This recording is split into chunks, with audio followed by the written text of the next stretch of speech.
May thy servant Camilla, who wears this crown, be filled by thine abundant grace and with all princely virtues. Reign in her heart, O King of love, that being certain of thy protection, she may be crowned with thy gracious favor. William and Catherine confirm shocking news. On Camilla's future, Charles left stunned. Okay, stay with this for a moment, because that title is pointing to something far more serious than another royal disagreement. According to the reported palace scenario surrounding this story, William and Catherine allegedly confirmed a decision concerning Camilla's future that Charles reportedly never expected them to reveal so openly. And what makes it different is that this was not simply about one engagement, one title, or one palace appearance. It was about what Camilla's place could look like when the monarchy eventually moves into its next reign. Now watch this carefully. The alleged decision did not arrive as some dramatic declaration that Camilla would suddenly vanish from royal life. The more unsettling possibility was much quieter. William and Catherine were reportedly preparing to establish a boundary around the next monarchy, one that could determine how much official authority, staff support, public responsibility, and institutional influence a surviving consort would actually retain. And when Charles reportedly realized what they were preparing to confirm, the reaction was said to be one of stunned silence. That is why this story has attracted so much attention, because if the reported account is accurate, William and Catherine were not simply discussing Camilla as a person. They were allegedly discussing the machinery surrounding her, the offices, the advisors, the communications structure, the official duties, the public role, and potentially the assumption that those things would simply continue after Charles was gone. That distinction changes the entire story, because a person can remain respected, loved, and part of a family while losing something much harder to see: institutional power. Hi viewers, if you believe Camilla's future should be decided openly, rather than behind closed palace doors, would you speak up about it? Just comment yes below. It takes 1 second, but staying silent means letting other people decide what happens without ever hearing what the public thinks. And if you want more royal stories where the hidden details are brought into the open, subscribe now, because this story is only beginning to unfold. Camilla is going to make a whole chapter. She knew that she was disqualified from becoming Princess of Wales on 3 counts. One, that her looks weren't up to it. Secondly, that her aristocratic lineage wasn't up to it. The alleged confirmation reportedly placed Charles in an extraordinary position. The king was not simply hearing that his wife might have fewer duties in the future. He was reportedly confronted with the possibility that the next reign could operate under a completely different set of assumptions. One sovereign, one principal working household, one center of official authority. And that sounds harmless until the consequences are considered. If Charles were no longer on the throne and Camilla remained alive, what exactly would happen to the structure that had supported her public role? Would her staff automatically continue? Would her communications operation remain intact? Would existing responsibilities simply transfer into the next reign? Would a royal residence connected with the previous monarch remain an active center of public work? Or would every one of those arrangements have to be reconsidered by the new king? Those questions are where the reported dispute becomes much more uncomfortable, because William and Catherine were allegedly not asking whether Camilla deserved respect. They were considering whether the previous reign should automatically carry its institutional weight into the next one. That is a very different question, and it is also the reason Charles reportedly could not treat the matter as another ordinary disagreement between members of the royal family. For Charles, Camilla is not merely another member of the firm.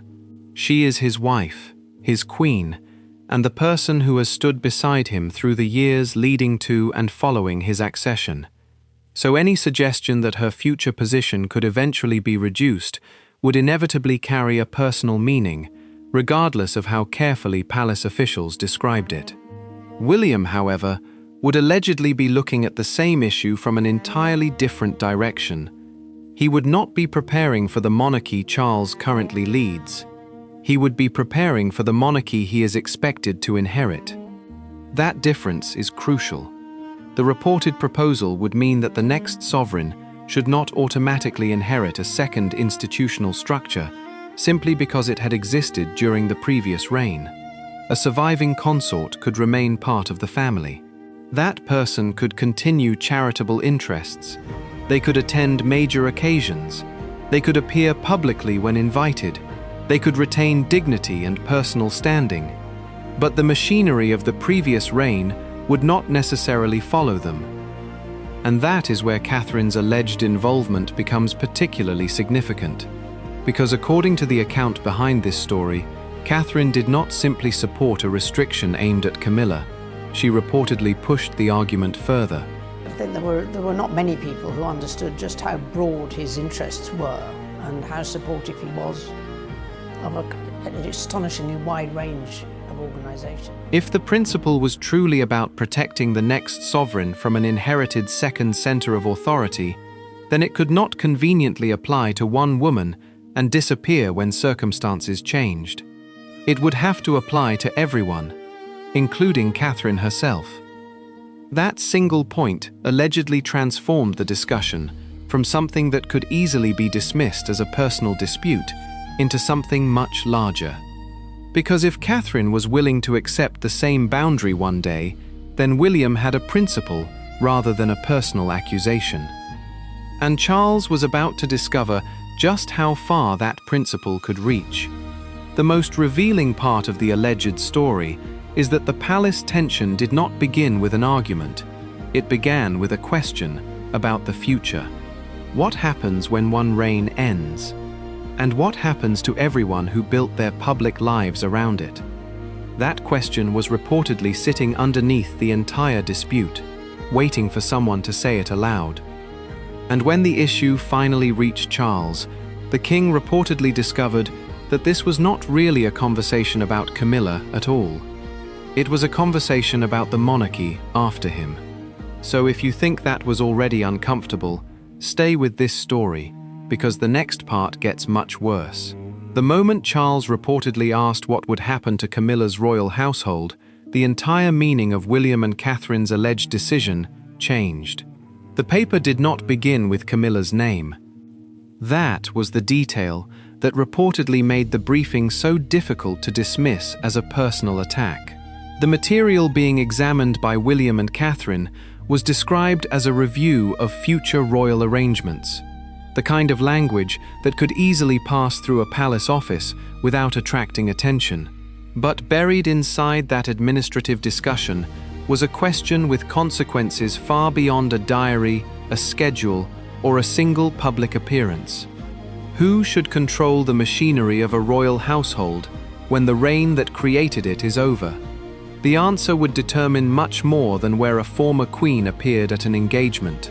It could affect the people working around her, the advisors speaking on her behalf, the way invitations were handled, the communications operations supporting her public activities, and the institutional relationships that allowed a senior royal to maintain a substantial public presence. That was the pressure point.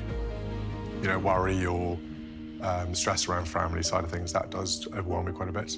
But in terms of, you know, doing the job and things like that, I don't feel too overwhelmed by that. Not now. According to the reported account, advisors had been examining how Camilla's official duties might evolve during a future transition. Her role had already been established around Charles's reign, but the next reign would have a different sovereign, a different working structure, and potentially different priorities. The question was whether those existing arrangements should simply roll forward because they had already been created. William reportedly understood the attraction of continuity. Sudden changes can create confusion because staff, charities, public events, and communications all depend on established routines. Yet continuity creates its own problem. If every previous arrangement survives automatically, where does the new reign actually begin? That question reportedly forced the discussion away from Camilla and toward the structure itself. The concern was not that a surviving consort should be stripped of respect. It was that an established household could gradually become a separate center of influence if its staff, communications, residences, and public responsibilities continued without a clear decision from the new sovereign. A former queen could remain visible without having an independent institutional machine behind her. She could continue causes that mattered to her without possessing an automatic claim to official support. She could attend major occasions without speaking for the crown. She could remain part of the royal family without carrying the authority of the previous reign into the next one. That was the line William and Catherine were reportedly being asked to consider. And then Catherine reportedly asked a question that changed the tone of the briefing. What would happen if the same situation involved her? That question mattered because Catherine was not approaching the issue as though she expected permanent protection for herself. If William died before her and George became king, the same structural problem could arise. Catherine could still be his mother. She could still be a former queen. She could still be deeply respected by the public. But should that automatically give her a separate household with its own staff, communications operation, and institutional weight? The reported answer was no. Catherine's position allegedly made the proposal harder to attack. If she had demanded a rule that affected only Camilla, critics could easily argue that the entire exercise was personal. They could point toward old family tensions and claim that the future queen was attempting to settle an old score. But a principle that applied to Catherine as well was different. It suggested that the objective was to prevent multiple institutional centers in future reigns. The advisors therefore reportedly began testing the idea against different circumstances. What would happen to communications staff? Which responsibilities belonged to the individual royal and which belonged to the crown? Could a former consort continue public work without creating confusion about who officially represented the sovereign? What happened when a residence had been closely associated with the previous reign? And what happened when a former queen remained enormously popular? The monarchy depends heavily on convention, reputation, and established practice. Written rules do not always tell the entire story. A household can gain influence simply because people become accustomed to dealing with it. A residence can become important because generations associate it with a particular royal figure. Staff can become powerful because they know how the institution operates and because outside organizations learn to rely on them. None of that necessarily means anyone is attempting to challenge the sovereign. But it can create ambiguity. And ambiguity is precisely what William and Catherine were reportedly trying to eliminate. Their proposed approach was therefore presented as a boundary rather than a punishment. The next sovereign would decide who remained involved, which duties continued, what staff were required, and how public work was organized. Nothing would be guaranteed merely because it had existed under the previous king. That principle could protect the new monarch from inherited expectations. It could also protect the former consort from something else: the accusation that continuing influence meant competing with the person who now wore the crown. But there was still one problem the briefing could not avoid. The moment the discussion moved from abstract staff arrangements to real buildings and real offices, the consequences became impossible to hide. Because one royal residence stood directly in the path of this proposed change. And that was when the question of Clarence House entered the discussion. If you believe the public deserves to know what these reported palace decisions could actually mean, do not scroll past this story in silence. Like this video, share it, and subscribe, because the next part takes this dispute from policy into the room with Charles, and that is where the situation gets far more difficult to ignore. Charles reportedly did not expect the question that came next. The discussion had reached the point where the language could no longer remain safely buried inside palace paperwork. What had started as a review of future arrangements was now pointing toward a fundamental question about the king's own household, his wife, and the monarchy that would follow him. And according to the reported account, that was when William and Catherine decided Charles needed to hear it directly. The meeting was presented as a private discussion about future transition arrangements. Nothing in that description suggested confrontation. Nothing indicated that Charles was about to hear a proposal capable of changing how Camilla's position might be handled after his reign.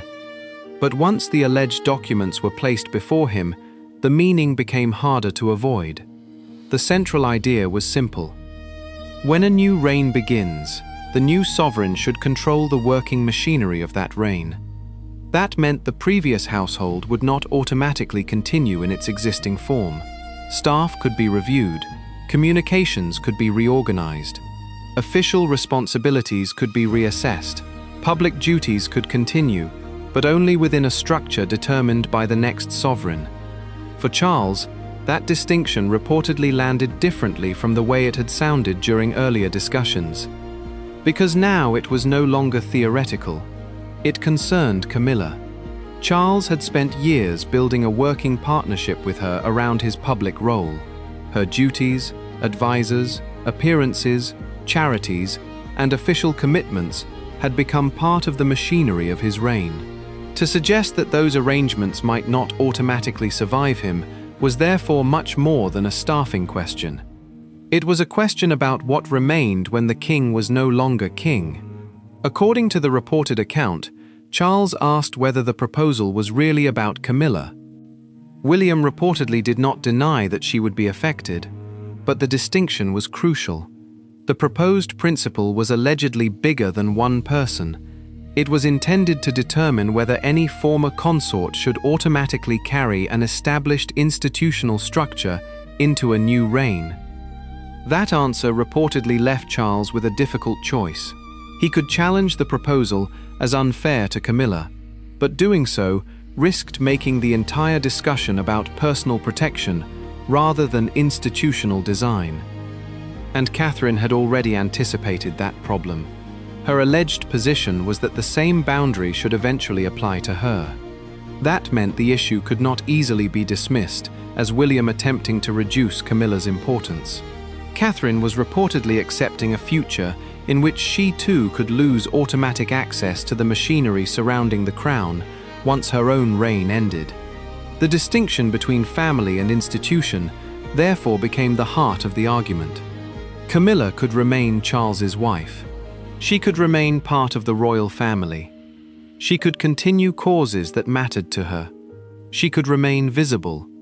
But none of those things automatically meant that the next sovereign would be required to preserve the institutional structure created during Charles's reign.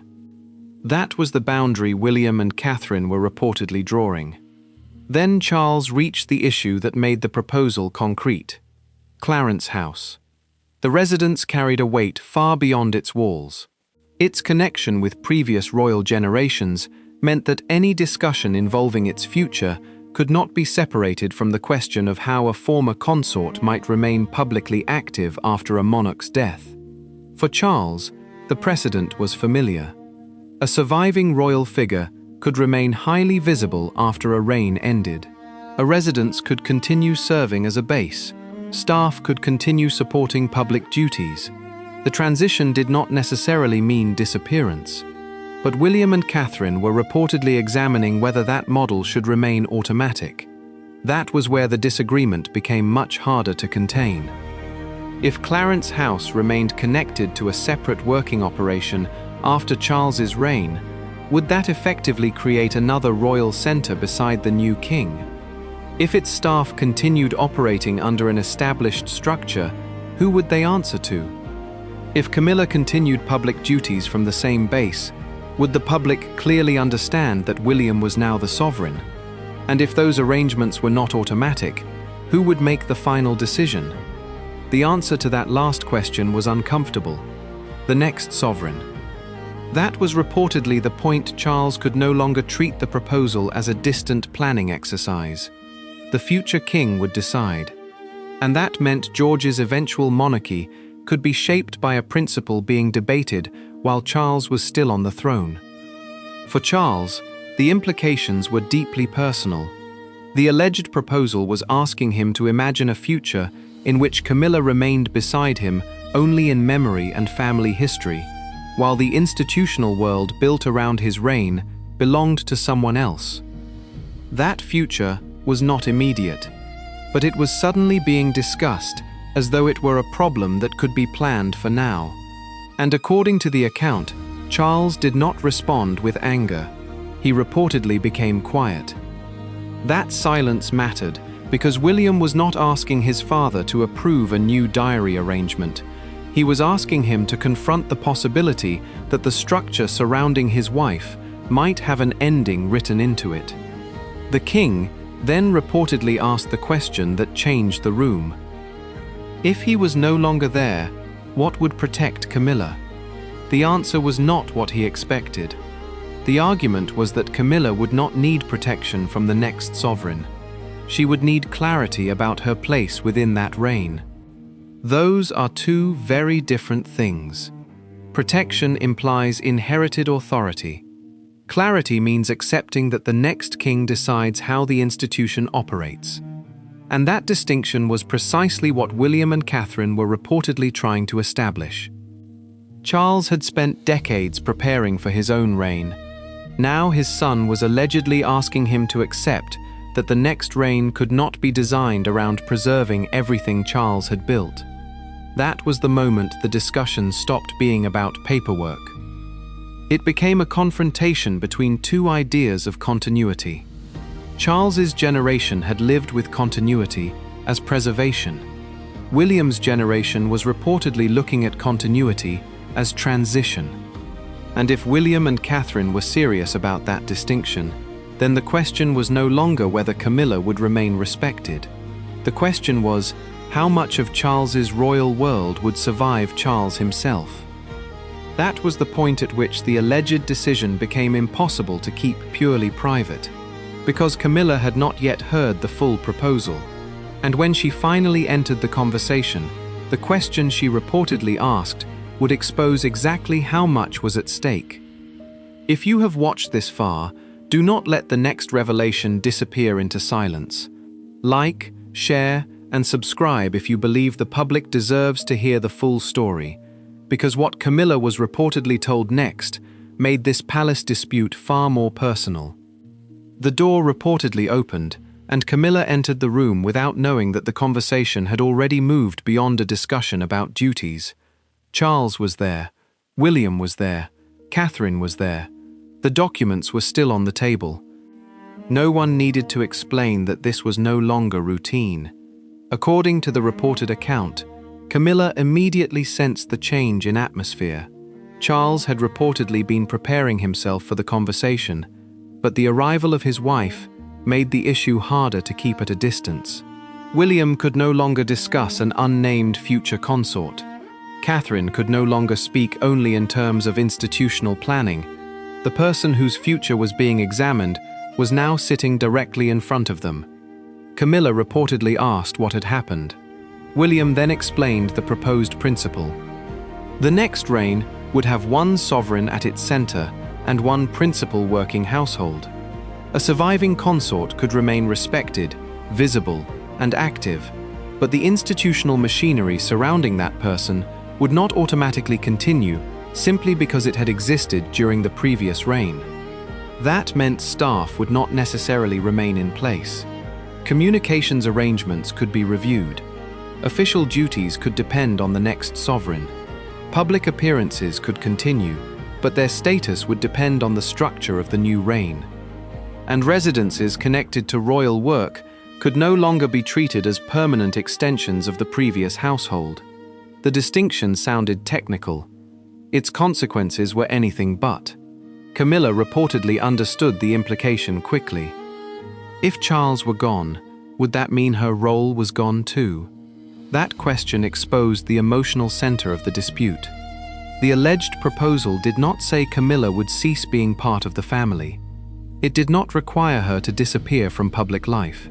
It did not erase the work she had already carried out beside Charles. What it challenged was something more specific: automatic institutional authority.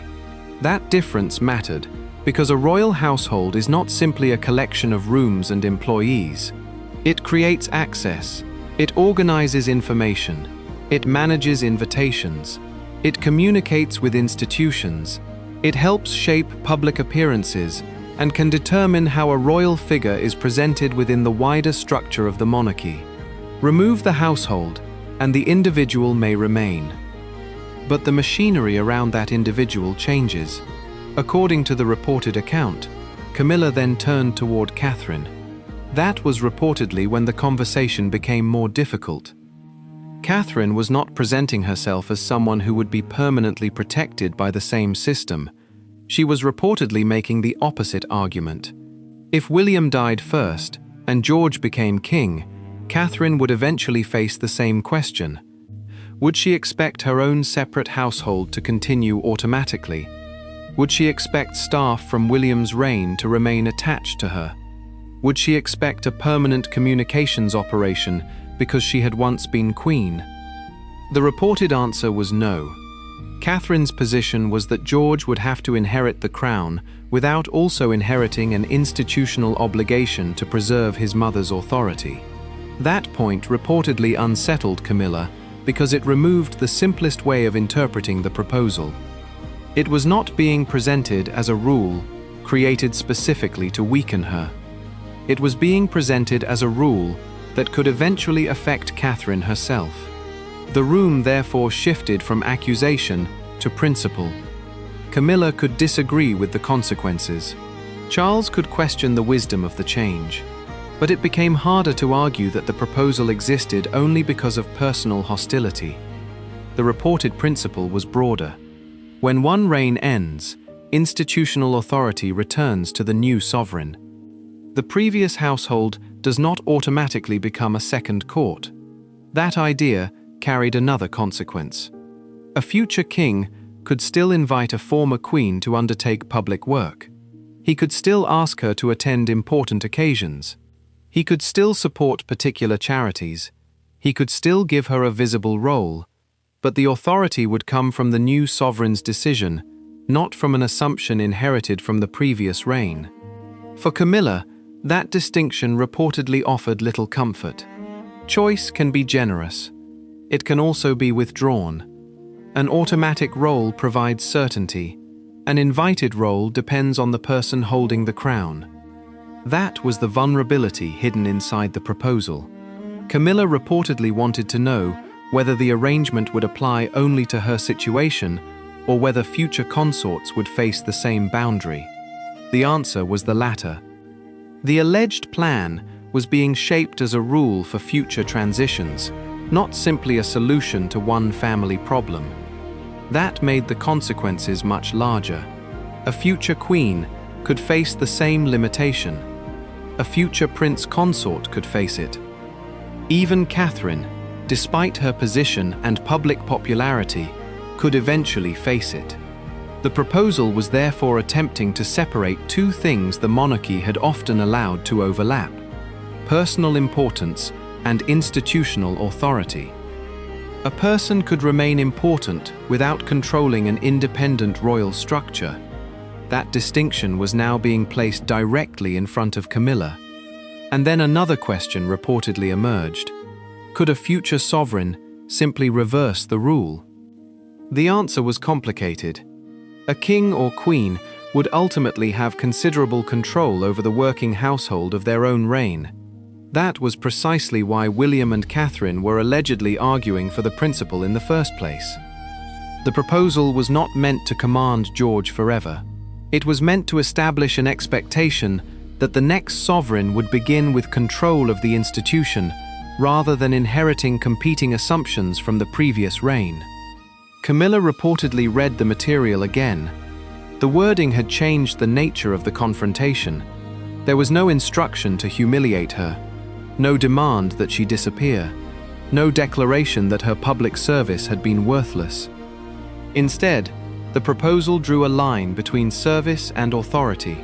Camilla could continue serving, but the next king would decide how that service fitted into his reign. William now had to confront the most uncomfortable part of his own argument. If the principle was genuinely fair, He could not expect special treatment for the woman who would one day stand beside him. That meant accepting a future in which Catherine could become a former queen and still be required to step away from the institutional center she had helped build. The alleged decision was no longer about removing one person. It was about changing what happened after every reign. That was why the second document reportedly mattered so much. It allegedly listed future situations rather than focusing solely on Camilla. The names and examples widened the scope of the proposal, turning a private family disagreement into a possible succession principle. And that was the moment Charles reportedly realized something else. His wife was not the only person standing to lose automatic institutional protection. The rule could reach forward into generations that had not even begun their reigns. The monarchy was being asked to choose between preserving inherited structures and giving each new sovereign a clean institutional beginning. Camilla reportedly looked toward Charles again. The question was no longer whether she would remain family. The question was who would decide what remained of her public role. And the answer was becoming painfully clear: the next sovereign. If that distinction matters to you, do not sit back and let the most important part pass unnoticed. Like, share, and subscribe now, because the next revelation takes this alleged decision beyond Camilla and into the future of the entire royal family. The question left hanging over the palace was no longer whether Camilla would remain part of the royal family. It was whether the next reign would inherit the architecture of the old one. That is what makes the reported confirmation involving William and Catherine so consequential. If the account is accurate, Charles was not simply confronted with a change to Camilla's diary or public duties. He was confronted with a possible reset of how royal authority moves from one generation to the next. A former consort can remain respected without retaining an independent institutional base. A residence can remain historically important without automatically remaining a working royal headquarters. Staff can continue serving the monarchy without automatically continuing to serve the person who occupied the previous role. For supporters of the reported proposal, the reasoning is straightforward. A new sovereign needs the freedom to shape the institution around the demands of that reign. If every established office, advisor, communications channel, and public responsibility survives indefinitely, then transition becomes less about a new beginning and more about carrying the previous structure forward. They could argue that continuity matters. A former queen with years of public service should not suddenly become institutionally invisible. Established relationships can provide stability. Familiar faces can reassure the public. Charitable work can depend on experienced staff and long-standing networks. But the alleged proposal is built around one question: who gets the final word? Under the model being discussed, that answer belongs to the reigning sovereign. That means Camilla's future would not be erased. It would be conditional. Her public role could continue if the next king wanted it to. Her causes could continue. Her appearances could continue. Her relationship with the royal family would continue. What would not continue automatically is the institutional authority attached to Charles's reign.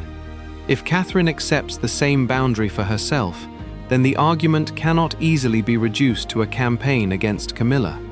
It becomes a rule designed to survive the personalities currently occupying the palace.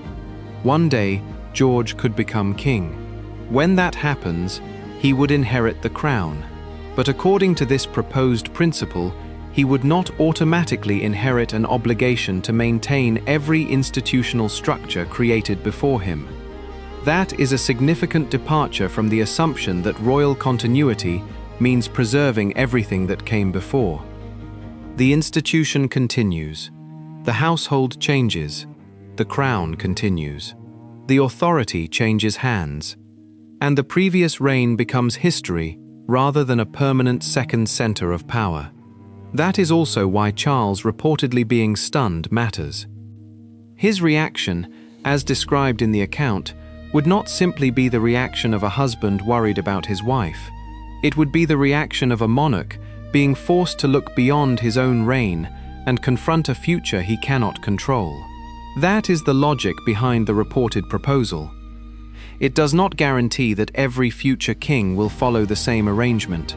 A sovereign would retain the ability to organize a household according to the needs of the reign, but it would establish an expectation that the previous household has no automatic claim on the next one. William and Catherine allegedly confirming shocking news about Camilla's future would matter, because the confirmation would turn a private question into a public one. Charles would no longer be the only person deciding how Camilla's role is understood. The next reign would have its own authority.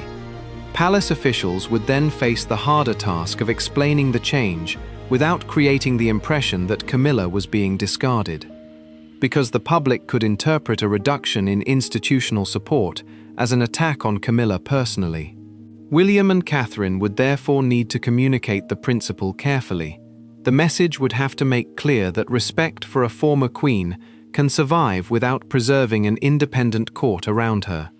Whether the alleged plan could actually work is another question. Royal institutions are built on precedent. Public expectations are powerful. Family relationships do not disappear when constitutional roles change. A former queen can remain enormously influential simply because people continue to listen to her. No document can completely control that. What a document can do is establish who formally controls the machinery, and that is where the alleged decision becomes much more important than Camilla alone. It is about whether the monarchy moves forward by preserving old structures or by giving each new sovereign the space to build their own. For Charles, that boundary reportedly arrived at the worst possible moment. He was being asked to imagine a future without himself at the center, while also accepting that the woman beside him might no longer have an automatic institutional position within the monarchy he had spent years preparing to lead. The bigger question is, what happens to the entire royal system when one reign gives way to another? If the reported principle survives, it could mark a clear shift toward a monarchy where each sovereign begins with one central household and decides for themselves who remains close to the institutional core. Either way, Camilla's future becomes the test case, and Clarence House remains one of the most visible symbols of that unresolved question, because the most important question is no longer whether William and Catherine allegedly surprised Charles. It is whether they have started defining the rules of a monarchy that Charles is still ruling.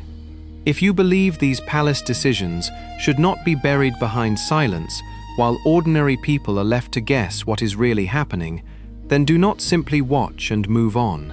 Like this video, share it with someone who follows the royal family. Subscribe to this channel and turn on notifications. Your silence leaves the story in the hands of the people controlling the narrative.